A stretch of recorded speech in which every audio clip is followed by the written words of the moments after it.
जब भी द्रौपदी को लगता कि अब मामला फिसलने वाला है तो बस वो ठाकुर जी को याद करती, द्वारिकाधीश को याद करती।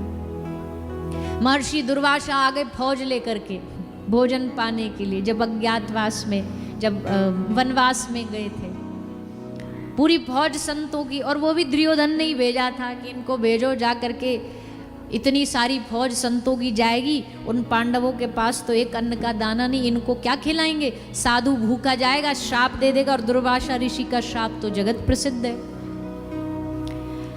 तो बढ़िया है, पांडव मारे जाएंगे। दुर्वासा ऋषि आए, सबने स्वागत सत्कार किया। दुर्वासा ऋषि ने कहा सबके भोजन की व्यवस्था बनाओ, हम आ रहे हैं स्नान करके, नदी में स्नान करके जल्द आ रहे हैं, तब तक तुम भोजन बनवाओ। धर्मराज, अब महाराज धर्मराज बड़े चिंतित, द्रौपदी चिंतित, पांडव चिंतित, क्या करें।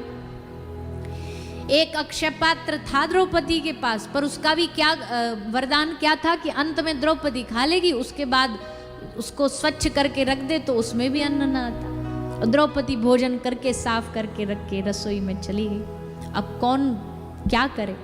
द्रौपदी बस बैठी बैठी द्वारिकाधीश को याद कर रही, ठाकुर जी अब आप ही लाज बचाओ, आप ही कुछ करो, ये द्वारिकाधीश अब आप ही इज्जत बचा सकते हो।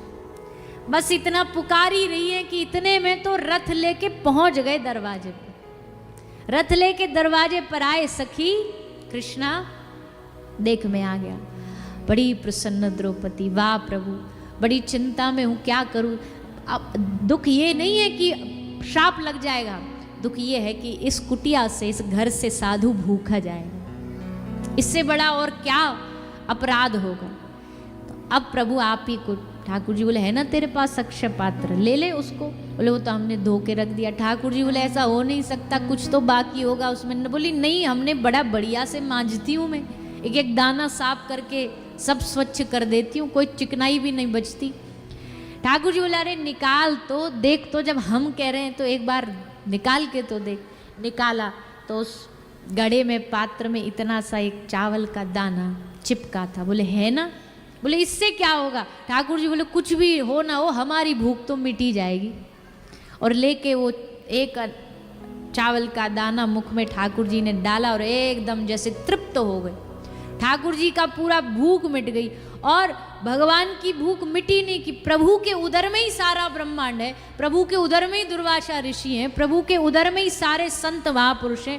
ठाकुर जी का पेट भरा नहीं कि वहाँ जो नदी पर साधु स्नान कर रहे थे वो उनका इतना पेट भरा बिना भोजन खाए कि डकार पे डकार भोजन इतना खा। दुर्वासा ऋषि बोले नालिए चलो अब भोजन करने। बोले भोजन महाराज, भोजन का नाम भी लोगे तो वमन हो जाएगा हमें, इतना पेट भरा है हमारा। दुर्वासा ऋषि समझ गए कि छलिया आ गया वहां और उसने कुछ ना कुछ खेल किया है। भैया ठाकुर जी हैं ही ऐसे। और वो केवल ऐसा नहीं कि द्रौपदी या पांडवों के लिए उन्होंने किया हो। कलयुग के भक्त देख लो, कलयुग के भक्तों को देख लो। नरसिंह मेहता जी का 56 करोड़ का भात भराए,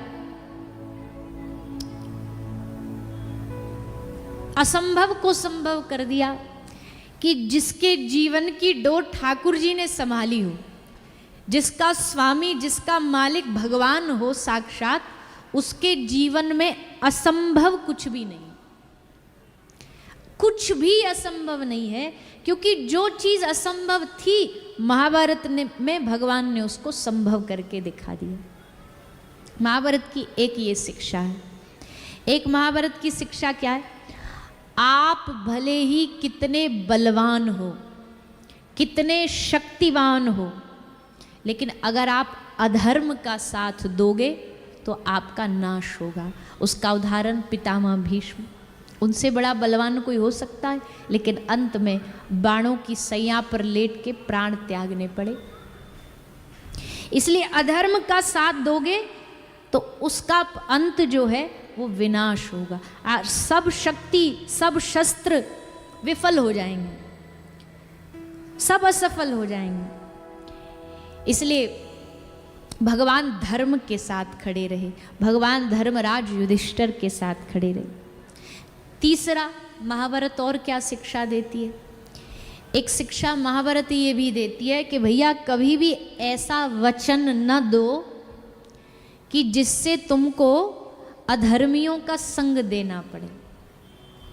अगर पितामह भीष्म वचन न देते तो क्यों उनको अधर्म का साथ देना पड़ता, लेकिन वचन दिया था इसलिए अधर्मियों का संग देना पड़ा। इसलिए ऐसा वचन दो ही मत जो गलत का संग तुम्हें देना पड़े, गलत का संग करना पड़े। एक महाभारत का, वैसे कुछ लोग कहते हैं कि इस वजह से महाभारत हुई, जब दुर्योधन गया और ठोकर लगी तो द्रौपदी ने क्या बोला, अंधे के तो अंधे ही होते हैं, मतलब ऐसा कुछ लोगों का कहना है। तो ये भी एक सीख है कि भैया जितना हो सके ना इस जुबान को चुप ही रखो तो बढ़िया। तो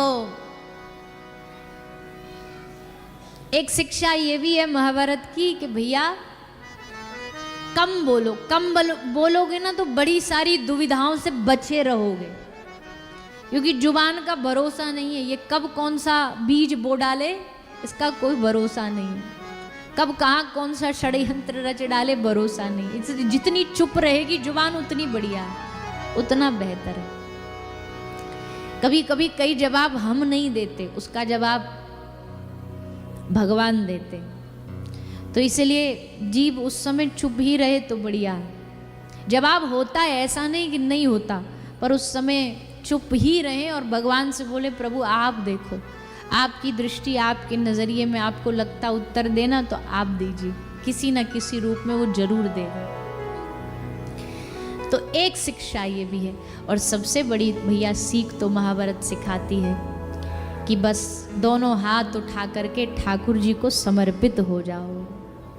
भगवान को अब सौंप दिया इस जीवन का, सब भार तुम्हारे हाथों में है, जीत तुम्हारे हाथों में है हार।